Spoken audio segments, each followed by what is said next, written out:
She refused to shake her hand, laughed at her in front of the room. But what this billionaire didn't know would cost her billions and expose the ugly face of racism in the boardroom. In a world where wealth opens doors, sometimes prejudice still blocks them. This story begins in a gleaming boardroom in New York City, where billionaires and investors gathered for a multi-billion-dollar tech deal. Among them was Emily Harding, a billionaire known for her ruthless business tactics and her subtle, often unspoken bias against people of color. Across the table sat Monique James, a brilliant entrepreneur whose investments had quietly transformed companies and created unimaginable wealth. But today, she wasn't just any investor, she held the key to a $5 billion deal. As the meeting began, Emily noticed Monique approaching. She extended her hand, but then stopped. A slight hesitation, a dismissive shake of the head, a laugh shared with her assistant. Monique's hand hovered awkwardly. She had faced microaggressions like this before, but never in front of a room full of billionaires. Yet Monique remained calm, her mind racing. She knew Emily had underestimated her, not just her intelligence, but her influence. Behind the scenes, Monique had already backed a series of investments that were quietly shifting markets, making her one of the most powerful women in finance, though rarely recognized for it. The room continued with pleasantries and introductions, but tension lingered. Every glance Emily threw at Monique was tinged with condescension. The subtle reminders of discrimination, patronizing comments, dismissive nods, whispered jokes, piled up like invisible weights on Monique's shoulders. But Monique wasn't just any investor. She had the power to make or break Emily's multi-billion-dollar vision. And today, Emily had no idea that the very woman she disrespected was holding the strings to her future. The deal was about to be finalized.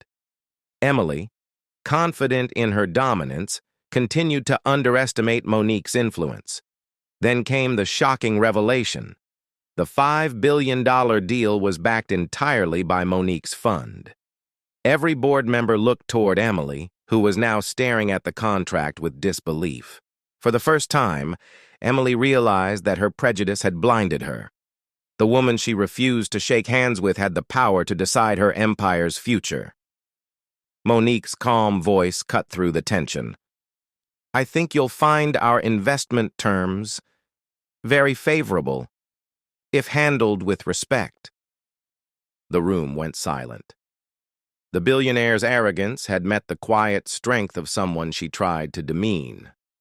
In that moment, Monique turned an act of discrimination into a demonstration of unshakable power, proving that talent, strategy, and integrity always triumph over prejudice.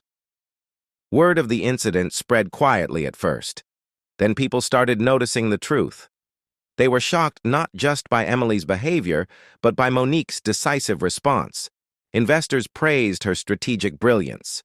Journalists highlighted how racism had been challenged in one simple yet powerful act. Emily, meanwhile, learned a lesson she could not ignore. Prejudice in the boardroom is not just unethical, it's costly. And Monique? She continued to invest wisely, quietly reshaping the financial landscape and ensuring that talent, not color, determined influence. This story isn't just about one billionaire or one black woman. It's about the countless moments where prejudice and discrimination are challenged in silence and in strength. It's about justice, awareness, and the courage to stand tall, even when the world tries to put you down. If you believe in justice, in fairness, and in empowering those who are overlooked, like this video and subscribe to Voice of Justice. Because stories like Monique's remind us, change is possible, and every act of courage matters.